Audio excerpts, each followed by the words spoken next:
Nous allons résoudre un problème avec un support financier et ce problème va avoir une solution.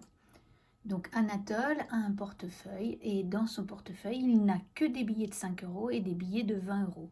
On nous dit qu'il a 3 billets de 5 euros de plus que de billets de 20 euros et en tout, il est sûr d'avoir 165 euros. On nous demande de trouver le nombre de billets de 20 euros qu'il a dans son portefeuille. Donc on sait qu'il va falloir 4 étapes obligatoires pour résoudre ce problème. Donc, première étape, c'est choisir l'inconnu. On va prendre X, un nombre entier qui correspondra au nombre de billets de 20 euros.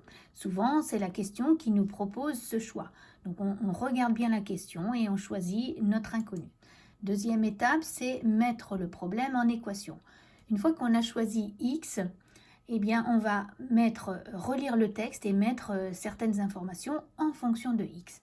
Donc X, c'est le nombre de billets de 20 euros. Mais le texte nous dit qu'il a 3 billets de 5 euros de plus que de billets de 20 euros. Donc s'il a X billets de 20 euros, il a X plus 3 billets de 5 euros. À partir de ces nombres de billets, je vais pouvoir calculer la somme d'argent associée.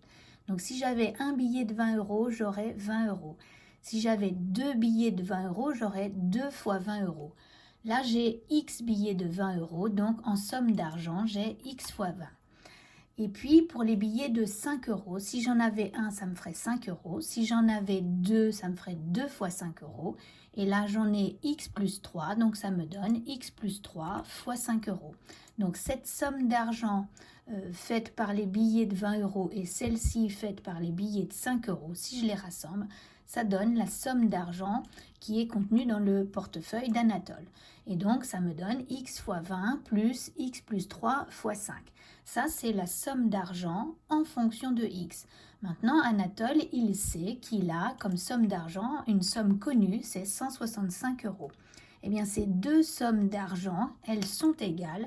Donc, je vais avoir l'équation en mettant le symbole égal entre le premier membre qui était en fonction de X et le deuxième membre qui est la somme d'argent connue, un nombre connu.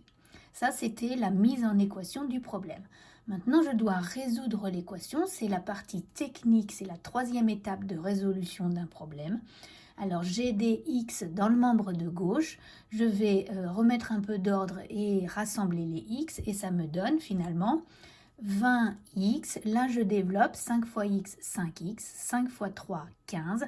Dans le membre de gauche, j'ai 25x plus 15. Dans le membre de droite, j'ai 165. Ce plus 15 me gêne, je vais l'enlever. Donc, j'enlève 15 dans le membre de gauche, mais je vais enlever 15 dans le membre de droite. Comme ça, mon équation reste équilibrée. J'obtiens 25x est égal à 150, mais 25x c'est 25 fois x. Je vais donc diviser par 25 de chaque côté du égal et j'obtiens x égale 6. Donc 6 est la solution de l'équation. Je peux prendre ma calculatrice, remplacer x par 6 et vérifier que je retombe bien sur 165. Donc c'est bien la solution de l'équation et je viens de le vérifier. Maintenant, je vais interpréter le problème. 6 est un nombre entier, donc 6, ça peut très bien correspondre à un nombre de billets de 20 euros pour Anatole. Donc le problème a une solution et finalement, cette solution, c'est celle de l'équation qu'on a trouvée juste avant. Et puis, dans une prochaine vidéo, on pourra contrôler ou vérifier ce problème avec le tableur. Voilà.